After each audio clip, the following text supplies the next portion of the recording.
بدراتي من هذا كل كماني ماذا يعاب ماذا يعاب برعى العلا كما قالي يا بدراتي. Bismillahirrahmanirrahim. Alhamdulillahirrabbilalamin. Wassalatu wassalamu ala asyrafil anbiya'i wal mursalin wa ala alihi wa sahbihi ajma'in. Assalamualaikum warahmatullahi wabarakatuh. Ahlan wa sahlan wa marhaban bikum. Saya Muhammad Faris bin Musa akan membentangkan tentang apakah itu muamalat Islam dan apakah itu muamalat konvensional. Baiklah, saya akan mendahului dengan muamalat Islam. Dalam bahagian ini, saya akan memperjelaskan pengertian muamalat Islam, dalil Al-Quran dan As-Sunnah yang berkaitan dengan muamalat Islam, prinsip muamalat Islam, cara muamalat Islam dan hikmah muamalat Islam. Kita akan mulakan dengan pengertian muamalat Islam. Dari segi bahasa, berasal dari perkataan Arab bermaksud saling bertindak, saling membuat dan saling mengamalkan. Dari segi istilah pula, aturan-aturan Allah yang wajib ditaati yang mengatur hubungan manusia dengan dalam kaitannya dengan cara memperoleh dan mengembangkan harta. Di sini dapat kita mengerti bahawa Allah juga menyuruh umat manusia untuk mencari harta dalam cara yang baik. Baiklah, kita beralih kepada dalil Al-Quran dan dalil As-Sunnah yang berkaitan dengan muamalat Islam. Bagi dalil Al-Quran, Allah SWT berfirman dalam surah Al-Mulk ayat yang ke-15. A'udzu billahi minasyaitonir rajim. Huwallazi ja'ala lakumul arda zalulan famshu fi manakibiha wa kulu min rizqi wa ilahin nusyur. Sadaqallahul azim. Maksudnya, dialah yang menjadikan bumi bagi kamu mudah digunakan.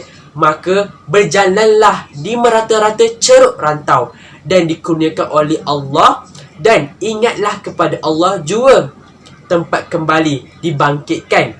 Maka hargailah nikmatnya dan takutilah kemurkaannya.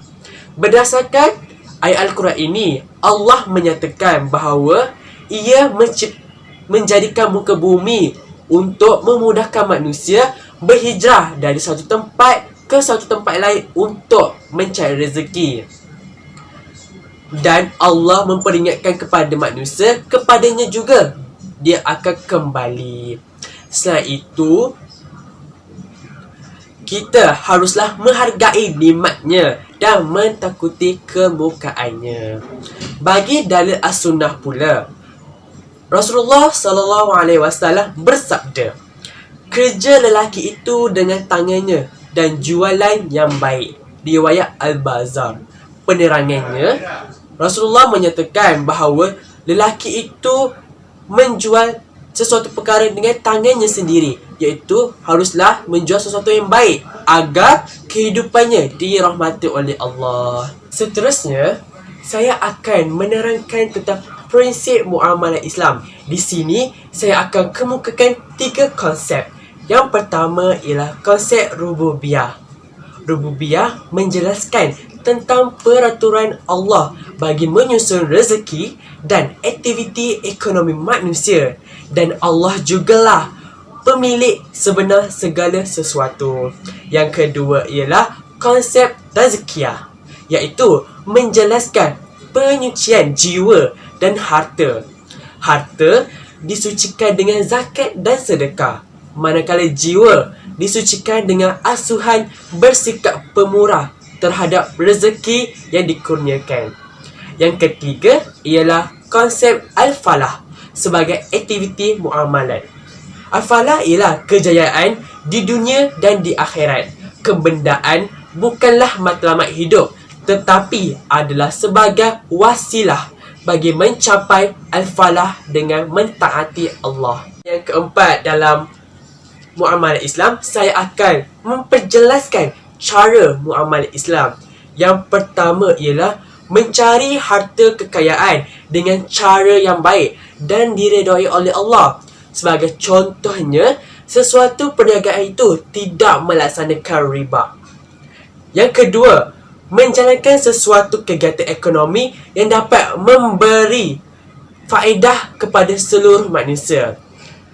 Ini dibuktikan bahawa Allah menyuruh kita untuk menjalankan kegiatan ekonomi seperti berjual beli yang dapat memberi faedah kepada orang ramai untuk melangsungi kehidupan mereka. Yang ketiga ialah mengamalkan akhlak-akhlak mulia dalam sistem muamalah Islam, seperti bersikap jujur semasa perniagaan, tidak menipu dan sebagainya. Dan yang keempat ialah semua kegiatan dijalankan berteraskan keimanan dan ketakwaan kepada Allah dan syariat Islam. Di sini saya nak memperjelaskan bahawa sesuatu kegiatan haruslah berlandaskan Al-Quran dan As-Sunnah. Bahagian yang terakhir dalam muamalah Islam, saya akan memperjelaskan tentang hikmah muamalah Islam. Yang pertama ialah memperolehi harta kekayaan dengan cara diredai oleh Allah. Yang kedua, orang yang membelanjakan hartanya kepada jalan Allah akan mendapat keberkatan hidup di dunia dan di akhirat. Yang ketiga, peraturan-peraturan dalam muamalah Islam secara tidak langsung melahirkan manusia yang berakhlak mulia. Sebagai contoh, manusia akan menjadi seorang yang jujur, amanah dan bertanggungjawab.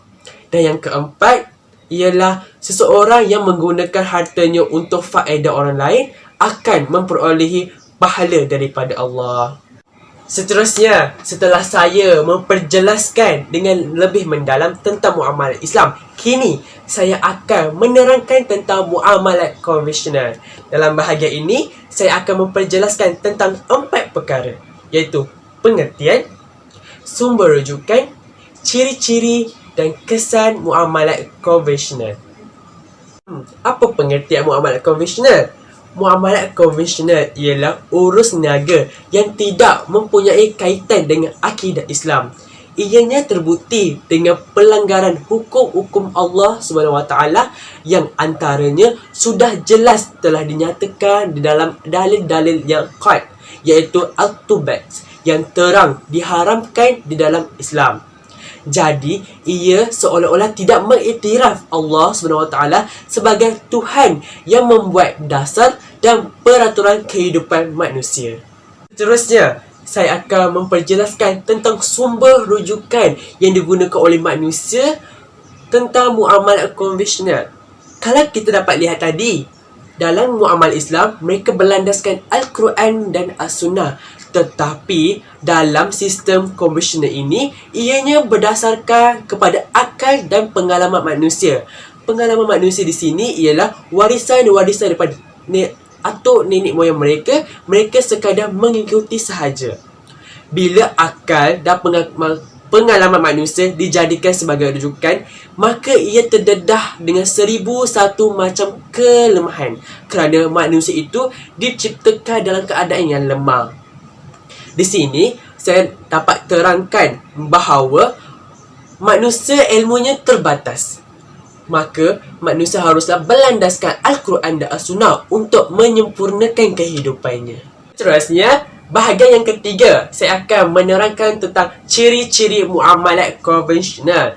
Yang pertama ialah mempunyai unsur riba.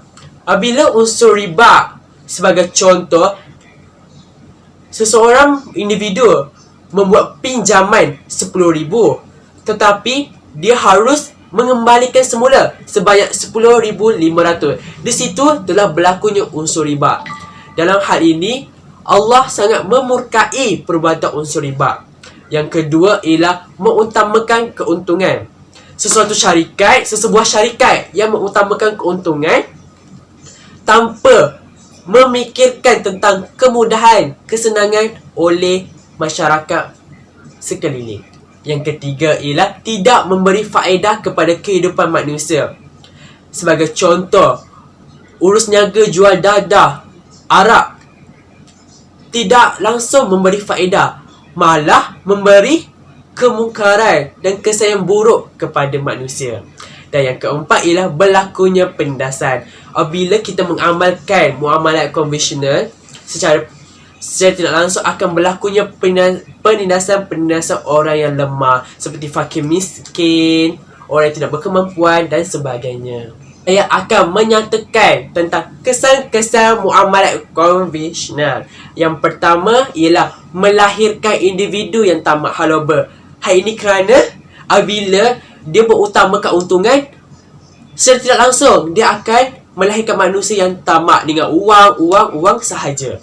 Yang kedua ialah masyarakat tidak bersatu padu kerana tidak saling bantu-membantu antara satu sama lain. Di sini akan menyebabkan negara akan huru-hara.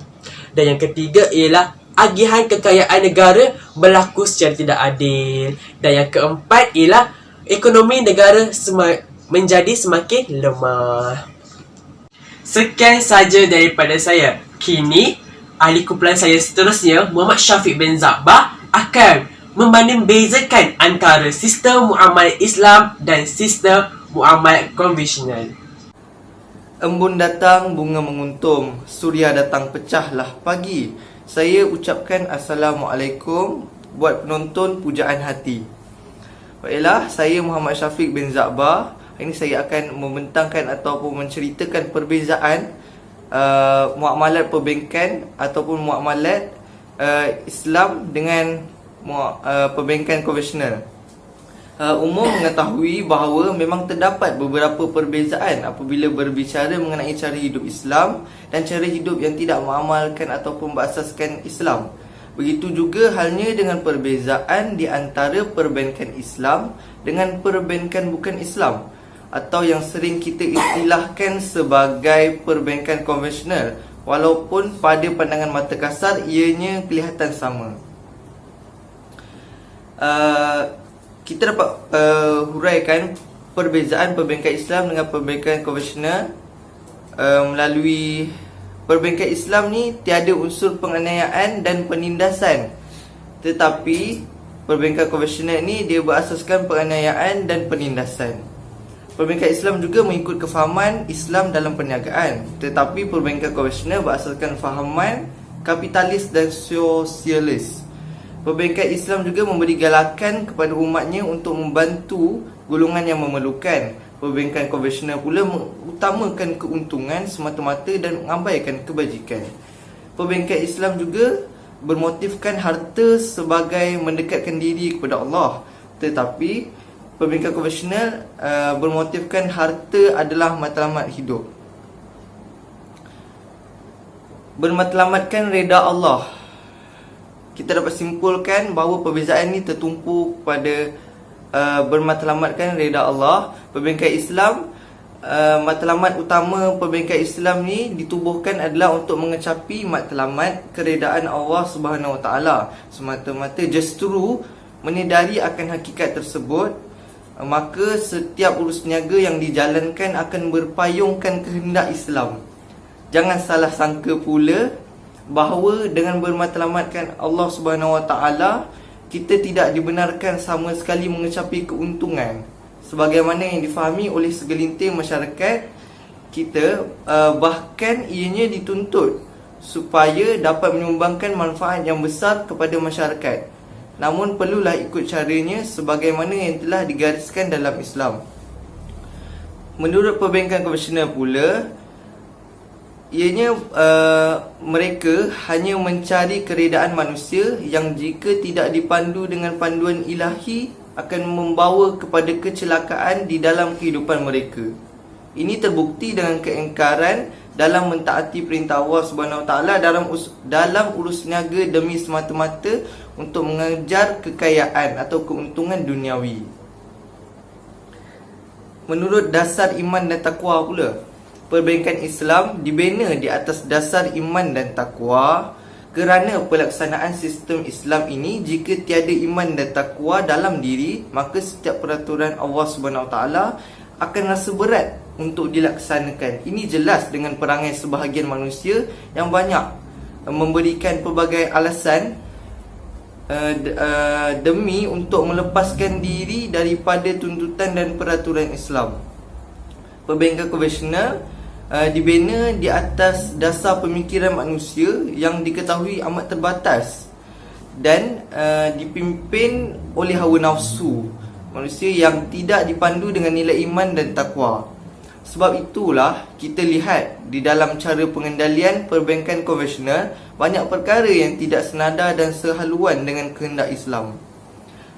Seterusnya, bertunjangkan akidah Islamiyah. Perbankan Islam sememangnya bertunjangkan akidah Islamiyah yang jitu kepada Allah Subhanahu Wa Taala. Ini adalah kerana kita mengiktiraf bahawa Allah Subhanahu Wa Taala sebagai pencipta kita, iaitu Tuhan yang wajib disembah dan dipatuhi. Maka segala dasar dan peraturan yang telah digariskan oleh Allah Subhanahu Wa Taala dalam segenap aspek kehidupan juga adalah menjadi wajib untuk diikuti kerana kita tiada pilihan lain. Seterusnya, perbankan konvensional. Perbankan konvensional ni seolah-olah tiada kaitan pun dengan akidah dalam urus niaga mereka. Ianya terbukti dengan pelanggaran hukum-hukum Allah Subhanahu Wa Taala yang antaranya sudah terlalu jelas telah dinyatakan di dalam dalil-dalil yang terang-terang diharamkan di dalam Islam. Jadi ianya seolah-olah tidak mengiktiraf Allah Subhanahu Wa Taala sebagai Tuhan yang membuat dasar dan peraturan kehidupan manusia. Bismillahirrahmanirrahim. Rabbi shrah li sadri wa yassir li amri wahlul 'uqdatam min lisani yafqahu qawli. Assalamualaikum warahmatullahi wabarakatuh. Saya Wan Muhammad Aiman bin Wan Abdullah. Hari ini saya akan menerangkan tentang perbezaan munakahat Islam dan konvensional Islam. Sebelum kita pergi kepada perbandingan kedua-dua tersebut, kita harus mengetahui maksud kedua-dua tersebut. Saya akan pergi kepada maksud munakahat Islam. Munakahat Islam diartikan sebagai perkahwinan yang mengikut kaedah Islam atau syarak yang menepati ajaran Islam.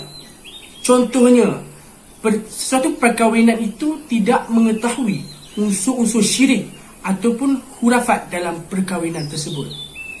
Kita pergi kepada maksud konvensional Islam.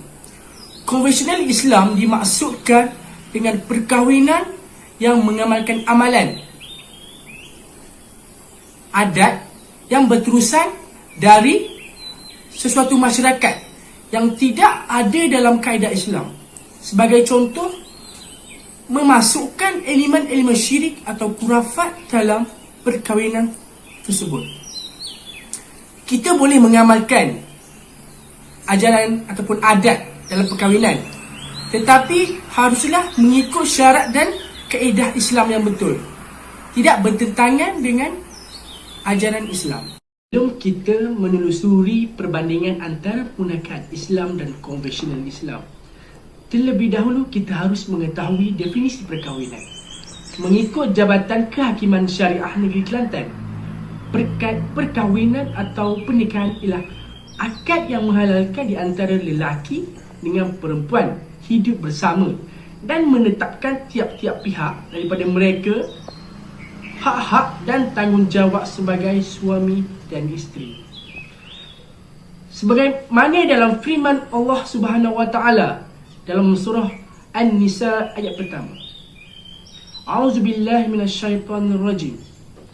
Ya ayyuhan nasu taqu rabbakum allazi khalaqakum min nafsin wahidatin wa khalaqa minha zawjaha wa bassa minhuma rijalan katsiran wa nisaa wattaqullaha allazi tasaaluna bihi wal arham innallaha kana 'alaikum raqiba. Ayat tersebut bermaksud, wahai sekalian manusia, bertakwalah kepada Tuhan kamu yang telah menjadikan kamu bermula dari yang satu, iaitu Adam, dan yang menjadikan daripada Adam itu pasangannya Hawa, dan juga yang membiarkan dari kedua-dua zuriat keturunan lelaki dan perempuan yang ramai. Dan bertakwalah kepada Allah yang kamu selalu meminta dengan menyebut-nyebut namanya. Serta peliharalah hubungan silaturahim kaum kerabat, kerana sesungguhnya Allah sentiasa memerhati dan mengawasi kamu. Oleh itu, perkahwinan menepati syarak adalah sangat dituntut dalam Islam. Hal ini kerana untuk mendapat keredaan di sisi Allah Subhanahu Wa Taala. Sementara tadi saya sudah menerangkan tentang definisi perkahwinan. Seterusnya, mari kita menelusuri hukum perkahwinan. Mengapa perkahwinan tersebut dikatakan harus, wajib, sunat, makruh dan haram? Yang pertama, mengapa sesuatu perkahwinan itu dikatakan harus? Harus ialah tiada tuntutan yang mendesak. Sebagai contoh, Ali masih ingin berkahwin, tetapi belum mempunyai kerjaya yang tetap atau masih belajar. Yang kedua, mengapa dikatakan wajib? Wajib adalah mampu dari zahir dan batin. Sebagai contoh, Ahmad ingin berkahwin, sudah mempunyai pasangan, belum mempunyai kerjaya, tetapi tidak mampu menjaga perhubungan dengan pasangannya. Yang ketiga, sunat. Sunat ini bermaksud mampu dari segi zahir dan batin, tidak dikhawatiri menghampiri zina. Sebagai contoh, Fairuz mampu dari segi zahir dan batin, tetapi tidak mampu mengawal diri daripada melakukan perbuatan yang keji. Seterusnya, makruh. Mengapa dikatakan makruh? Makruh ini tidak mampu bagi menzahirkan nafkah, tetapi berkeinginan untuk berkahwin. Sebagai contoh, Saiful takut, bukan dalam keadaan yakin, kerana beliau takut berlaku perkara zalim kepada menimpa bakal isterinya, tetapi tidak mampu memberikan nafkah. Yang terakhir, mengapa dikatakan haram? Haram ni bermaksud tidak mampu melaksanakan kewajipan, kejadian atau melakukan kezaliman kepada pasangan. Hal ini demikian dikatakan kerana kenapa? Contohnya, Ali diakni akan menzalimi atau memudaratkan wanita tersebut. Sekarang sudah tiba masanya saya menerangkan perbezaan menggunakan Islam dan konvensional Islam dalam aspek adat.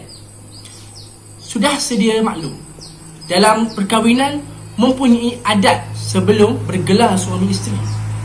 Adat yang pertama iaitu merisit. Dalam menggunakan Islam, wanita itu bebas dari sebarang halangan yang boleh menyekatnya dari berlakunya perkahwinan ketika dipinang. Tuntutan Islam juga haruslah mengikut hukum syariat, iaitu berharta, keturunan yang baik dan beragama. Berbeza pula dengan konvensional Islam. Konvensional Islam menuntutkan memperdengarkan pantun merisit dari pihak lelaki dan memberikan sebentuk cincin belah rotan sebagai tanda. Seterusnya, adat meminang. Dalam menggunakan Islam menuntut menghantar rombongan atau meminang sendiri. Hal ini bertujuan bagi mencari dan mendapatkan persetujuan wanita itu sendiri. Wanita yang hendak dipinang haruslah melihat pasangannya supaya tidak kesal kemudian hari. Berbeza pula dengan konvensional Islam. Dalam konvensional Islam, meminang dengan menanda dengan sebentuk cincin, kemudian membawa hantaran oleh pihak lelaki dalam angka yang ganjil dan harus dibalas lebih oleh pihak wanita. Kemudian akad nikah. Dalam kaedah Islam ataupun akad ni, akad nikah dalam Islam haruslah menepati rukun nikah, iaitu siswa, suami, isteri, ijab, kabul dan wali, dan saksi. Seterusnya dalam akad nikah tuntutan Islam mewajibkan pembayaran was kahwin dari bakal suami kepada bakal isteri mengikut kemampuan pasangan. Berbeza pula dengan konvensional Islam. Dalam konvensional Islam, akad nikah menyambut pengantin lelaki dengan majlis-majlis seperti majlis-majlis moden, seperti dengan kompang, tarian dan sebagainya. Dalam konvensional Islam juga, upacara membatalkan air wuduk dilakukan. Seterusnya, dalam adat persandingan, dalam munakahat Islam, dalam persandingan ni harus melakukan persandingan secara tertutup. Dari segi solekan pun harus mengurangkan tahap solekan itu. Hal ini kerana haram bagi memperagakan seseorang perempuan itu di khayal ramai. Dalam Islam juga persandingan menuntut penjimatan dan perbelanjaan yang kurang semasa bersanding. Hal ini bertujuan bagi mengelakkan perbaziran. Dalam aspek konvensional Islam pula, dalam konvensional Islam mengamalkan adat bersanding di depan tetamu.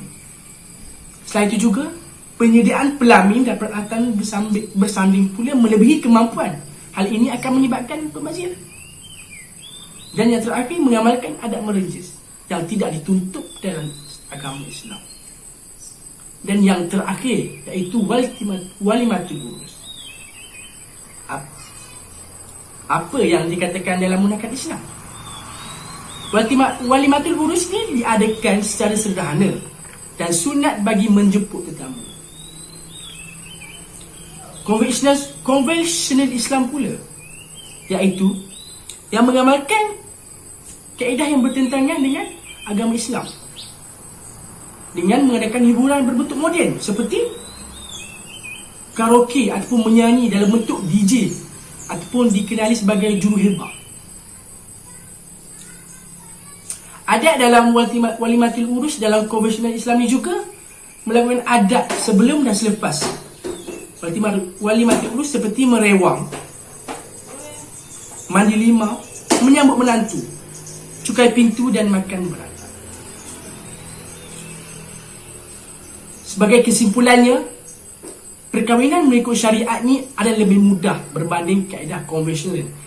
Hal ini kerana lebih baik umat Islam mengikuti dan mengutamakan munakahat Islam berbanding konvensional Islam untuk menghalalkan perhubungan antara lelaki dan perempuan. Adat Melayu yang bertentangan dengan adat Islam boleh diamalkan, tetapi harus mengikut garis panduan yang telah ditetapkan dalam ajaran Islam, yang tidak mengundang kemurkaan Allah Subhanahu Wa Taala. Secara keseluruhannya, yang boleh saya simpulkan di sini adalah tak kira dalam bentuk muamalat, munakahat atau sebagainya, haruslah mengikuti kaedah agama Islam. Hal ini kerana setiap perlakuan yang dilakukan dengan kaedah Islam sudah tentu akan mendatangkan manfaat pada kita. Hal ini kerana untuk mendapat keredaan dari Allah Subhanahu Wa Taala. Sekian, terima kasih daripada saya.